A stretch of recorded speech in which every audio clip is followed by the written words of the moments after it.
This is a story of my perseverance on a recipe that just, no matter what I did not want to play along with me or work in any way, no matter how much of a research I did. This is a story of my love-hate relationship with Gulab Jamun.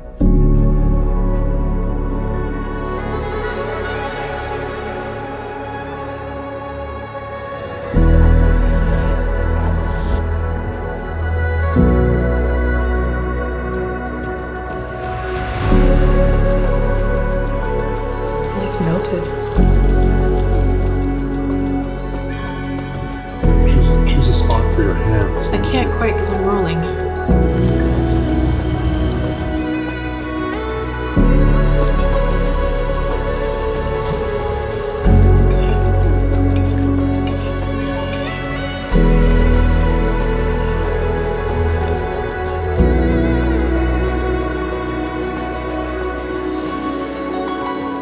Hi everyone, welcome back to our channel. Today's video is a little different from the other ones that we've had. This is based on a recipe from a series where I was actually testing out recipes from a book called Thali by Maunika Gowardhan, and it just wasn't working out no matter what I did. So I decided to go off on my own, do further research, and I even contacted the author and chef of the book for this very same recipe, only to discover that it may just not work out for me. So this story is my story. It's probably not going to garner much viewership, but that's okay. I think it's a story to tell where even if something's not working out, you shouldn't be disheartened and want to try it again and again and again, because it's part of a learning process. And what else are we here to do but to keep obtaining knowledge and learning from all the mistakes that we make. So, my love-hate relationship with Gulab Jamun. Before we go into my story, let's briefly go over the history of what a Gulab Jamun is and where it came from. There are two theories. One is it may have been introduced by Persia or Turkey during the Mughal times in India or Hindustan. The second theory is that a royal chef of Shah Jahan's may have been inspired by Persians or Turkish sweet makers within the area and decided to make his version for his king.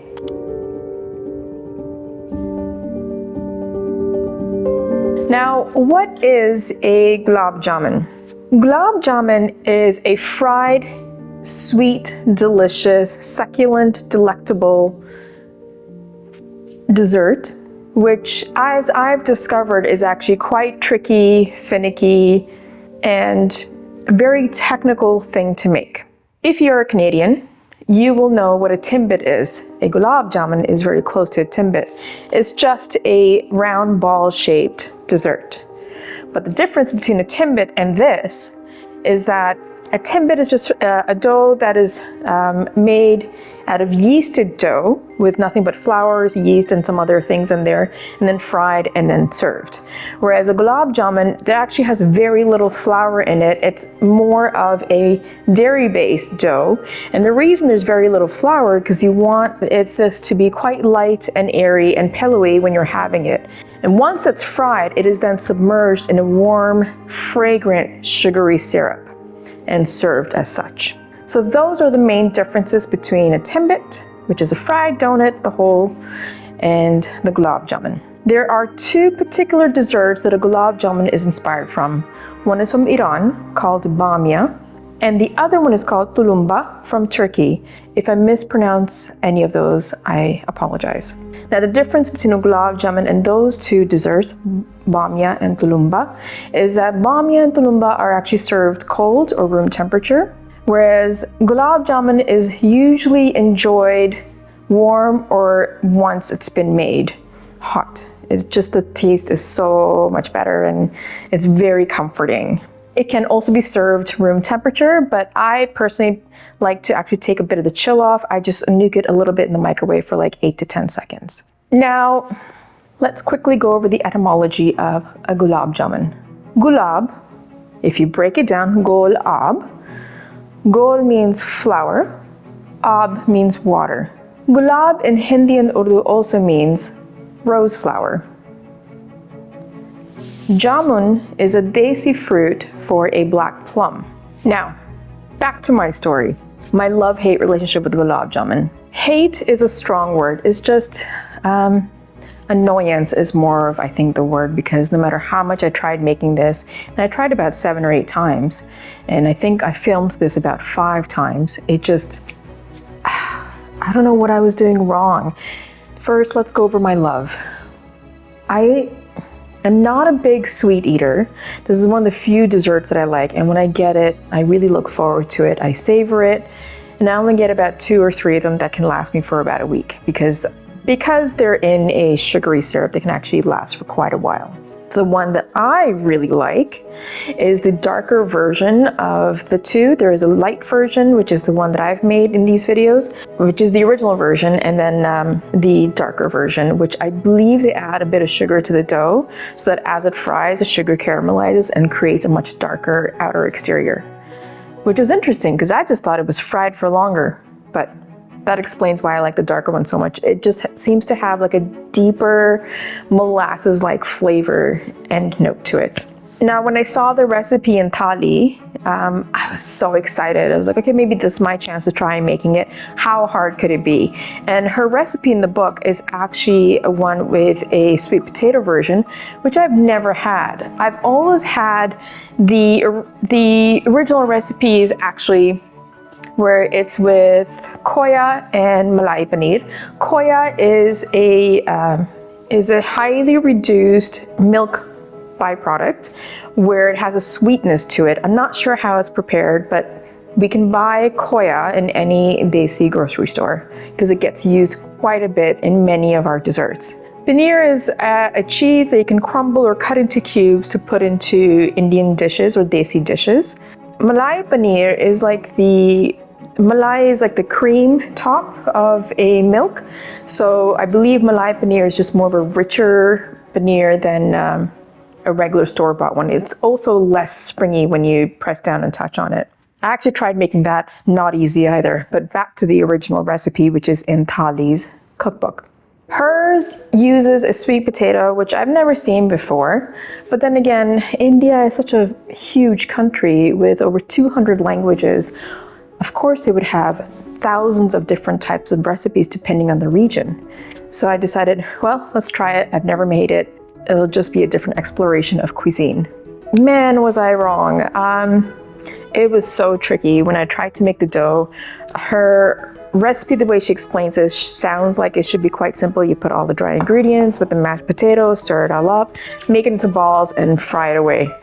Did not happen. This sweet potato was just so watery once I mashed it, and then when you add the milk powder to it, the milk powder obviously melts into the mashed potato, and then it just got even more watery, and it was a mess, and it just kept sticking to my hands. It was not working out, and I could tell that no matter what I did, if I tried to make it into a ball, and it just would not work out. I love this dessert, but when I try to make it, it just fails. It either disintegrates, it doesn't want to get made into a ball, it's either really dense in the middle, or the ball kind of collapses once it's fried. Like, I don't know what was going on, and I'm pretty good at determining what stages of the cooking is not right, experiment, figure it out, and then be able to replicate the correct version of it, depending on my kitchen, of course, because everybody's kitchen is different. So once I tried, actually twice I tried this, it just didn't work. Got in touch with the chef and author of the book, and she indicated because she lives in the UK, their sweet potatoes moisture content tend to be quite lower, which means they have a different variety there than what we get in North America, which is really annoying because then I don't know what we have in North America, but no matter what sweet potato of the orange one that I tried, it was really moist, and you could tell as soon as you'd boil it. So I decided to go into the rabbit hole of sweet potato gulab jamun making. YouTube videos, articles, recipes, blogs, you name it. And because I speak and understand Hindi and Urdu, I just went further into that rabbit hole because obviously that's where the secrets lie. That's not shared with English speakers. So I went into that and kind of lost my mind, made different notes, put them all together, and I thought I almost got it. And I did, actually. I was at home. I decided this, I think, was the 5th attempt. I'm going to try it. I'm going to try it again. And I was able to make it into these lovely little balls. I was able to fry it, and fry it as it should. I made the sugar syrup. It wasn't that great, but we'll get back to that. And they looked wonderful. Once they were made and they sat in the sugar syrup for a while, I cut into it, and it was a little airy on the inside, as it should be, as I've seen them to be. And it tasted pretty good except for the sugar syrup, and it felt like success. It truly felt like success. I was so happy. It's like, okay, I got it. I can make this again. So we tried making another video for you guys.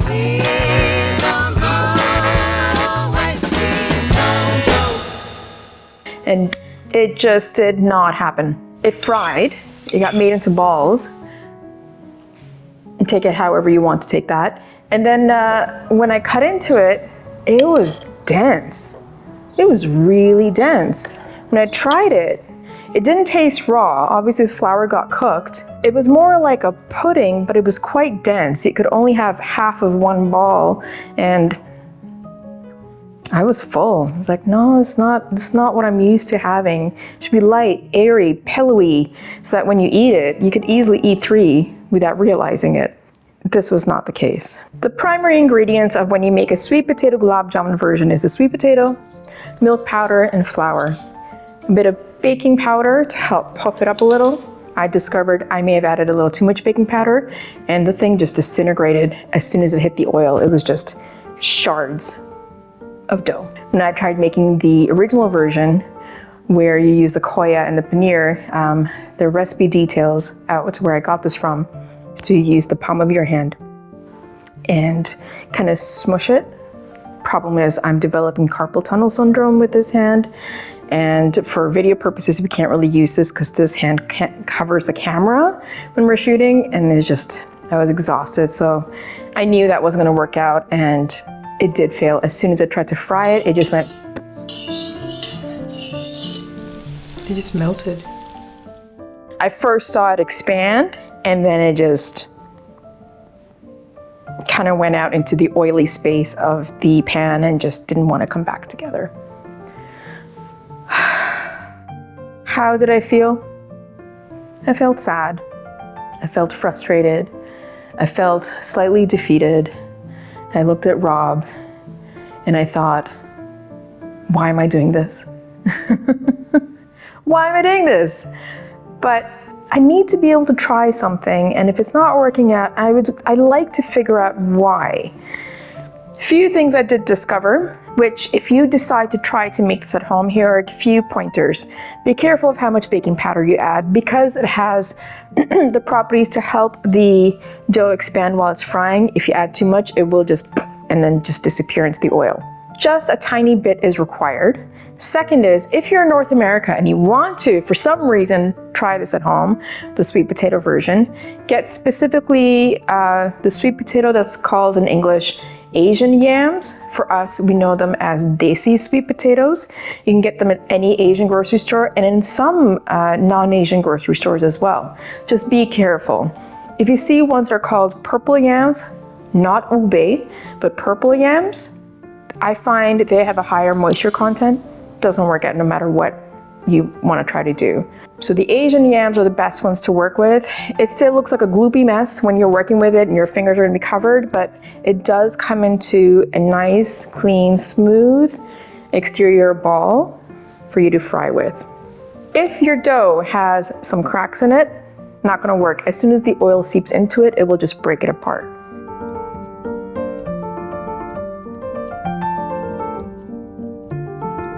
Also, I feel like the moral of the story is, if a recipe doesn't work out for whatever reason, and if you think you may have done something wrong, maybe you have. I know I did. I highly underestimated the type of potatoes that we were going to be using for the shoot when we did it for the first time. I'm pretty good at being able to produce a meal out of a recipe that I see for the first time. But if it is a mistake that you've made, it's okay. It's okay. Try it again. Don't be disheartened. Don't say, I can't cook, and this is why I don't cook. No, this is how you learn. This is how you get into it. This is how you learn to enjoy it. Because then when you want to make something else, you then have a better understanding because of the mistakes you've made, how to avoid them for that next recipe. It is a journey, and in videos when people are making recipes and posting them online for people to be able to replicate at home, what they're not seeing is what they go through in the back end when they're testing and testing and testing and making sure it works before they introduce it to you guys. This requires patience. No rage, just patience. So is this what everybody goes through to make these? No, or- everybody's videos doesn't make it look so simple, like that, done, look, it looks so good, it's done. But, you know, those videos are shot not in Canada, primarily. So they have a different variety of potato. Or most people do, I'm not sure. Sometimes I find when I look at certain recipes, I'm like, nah, I know that's not gonna work. How is it working for them? That's just really good editing. So just don't be disheartened, try it. Maybe don't try the Gulab Jamun one right now, maybe something simpler. And be happy with what you make, because what you're gonna make is probably extremely delicious than what you're gonna get outside. And as for the book Thali, highly recommended. I've continued to use recipes from that book to make various things, and they all turn out delicious. If you try to make Gulab Jamun from her recipe book, I'd be interested to know if it worked out for you, and if it's so, what did you use, and did you follow it step by step, or did you do something different? At some point I might try making it again, not the sweet potato version, but the original version with the Khoya and the Paneer, and see if it turns out. But in the meantime, I'm happy to just purchase Gulab Jamun. I don't mind making a lot of things at home, but there are some things that you should just buy from a sweet maker. And this probably is one of those things.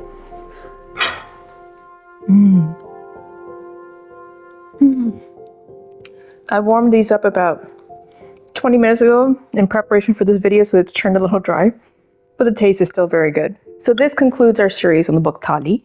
Recommend the book. We will be doing more recipe testing from other books as well. People seem to be enjoying that, and we will be having other videos out. So if you like this video, give it a thumbs up, really appreciate it. I'm gonna go finish that Gulab Jamun off, and we appreciate your support. We love all the comments we've been getting, and we've gotten some inquiries as well. Videos will be coming out. It's just, I haven't been well. We've been busy. We're freelancers by trade, so when we get work, we have to really put all of our work into it. But videos will be coming soon, and we appreciate your patience. So stay tuned and have a great day, night, evening, wherever you may be.